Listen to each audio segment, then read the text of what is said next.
Hi everyone.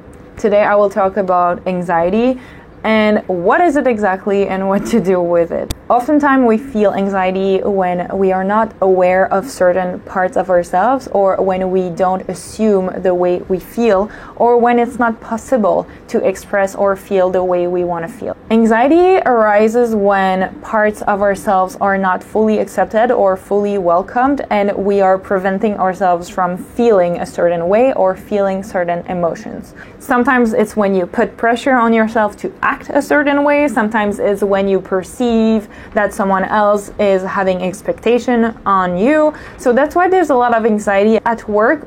In most of the jobs, you cannot be yourself 100% because you need to have a certain image, you need to be professional, you need to be serious. Hence, for a long period of time, which is often hours, you are not allowing yourself to be fully who you are. You cannot express emotions at work. I mean, you can maybe talk about it, but you cannot really cry or be super angry in most of the jobs that are out there. So there is a lot of pressure that comes from work for the work that you need to do, obviously, and a lot of expectations from your superior or your boss or anyone. So that is a first stress.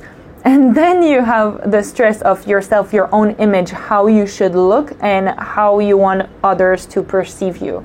So that is another anxiety. I'm just giving this work example because you can see how anxiety can be created easily when we put aside some parts of ourselves.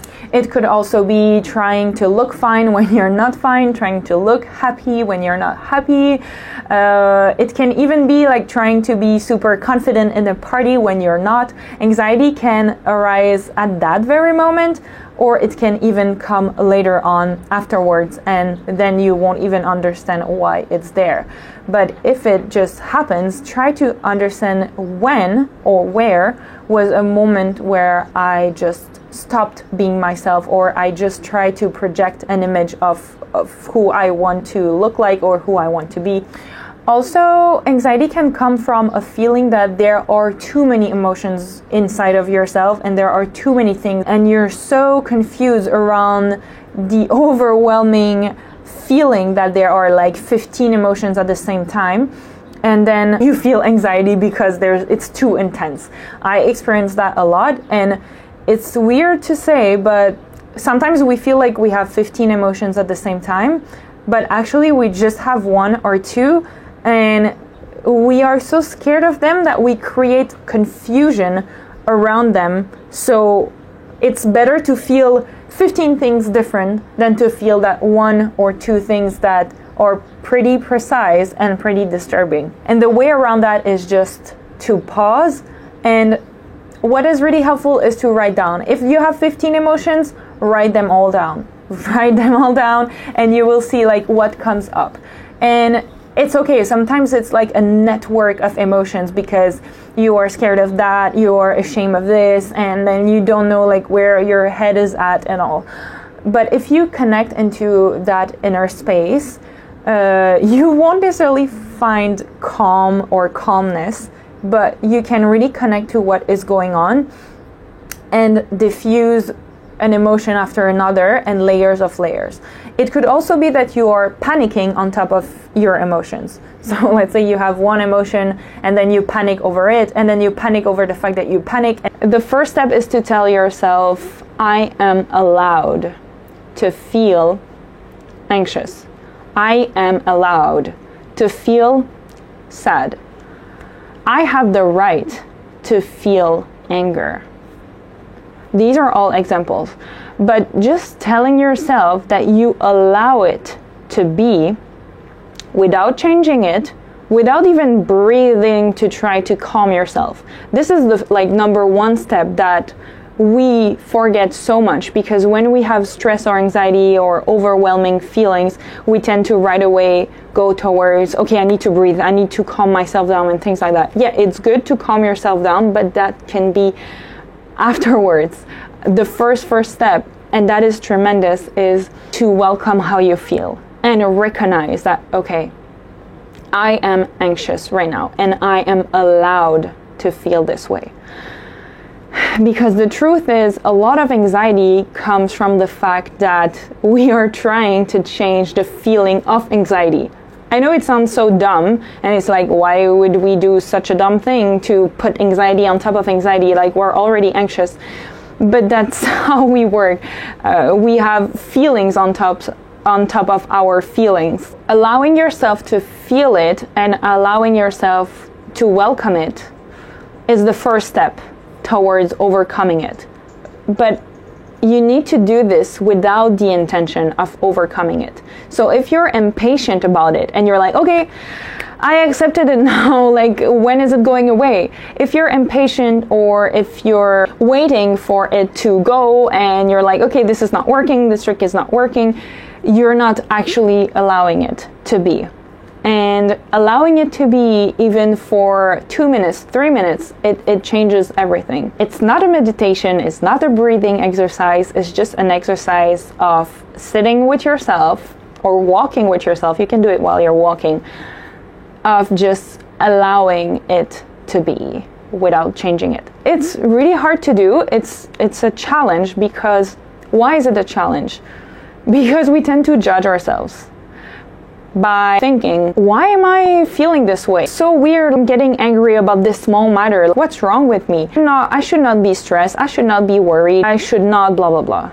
So by judging ourselves of thinking we should be a certain way, that's actually harming ourselves and not allowing us to allow. Once you've done this first step of allowing it to be, and please let me know in the comments if you need more ideas, instructions, or more images about how to do it. I know it's a posture and it can be difficult to do at sometimes, but just remember this sentence, I am allowed to feel, and then fill up the blank. That can really calm yourself down. A lot of anxiety and overwhelmed sensations can be simply solved by that simple trick. If you really mean it, if you really allow yourself to feel that way, if you really take a moment to allow yourself. And what does that do is that it shows you that you are able to create a safe space within yourself.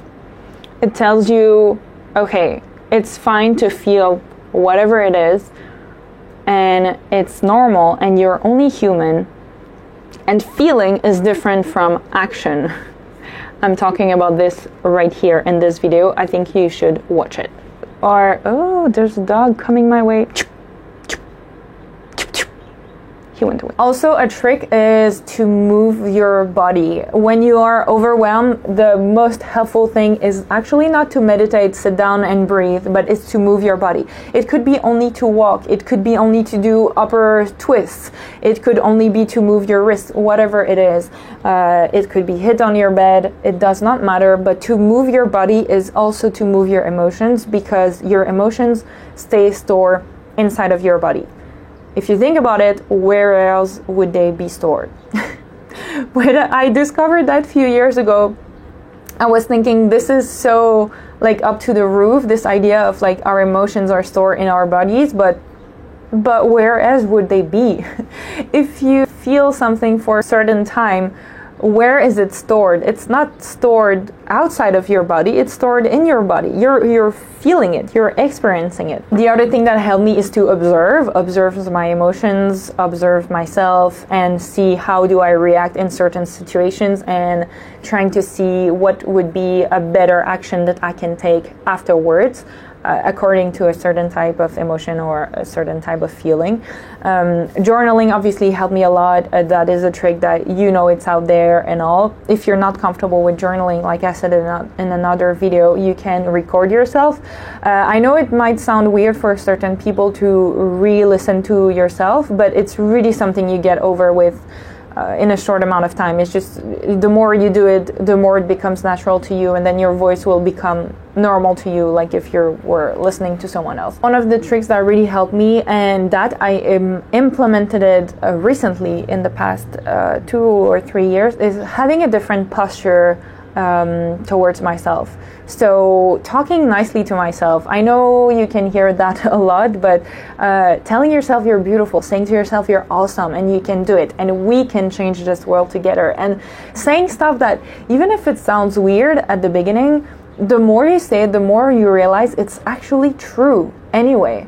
It's just that you're not connected yet to that truth if it doesn't make sense to you. If it sounds cheesy to you to say, I love you in the mirror, then say something else. But to show yourself love and to show that you have value, it's a tremendous part of the process, and that can be only made by you. No therapy can make you do that. I mean, they can encourage you, but this is something you need to do for yourself.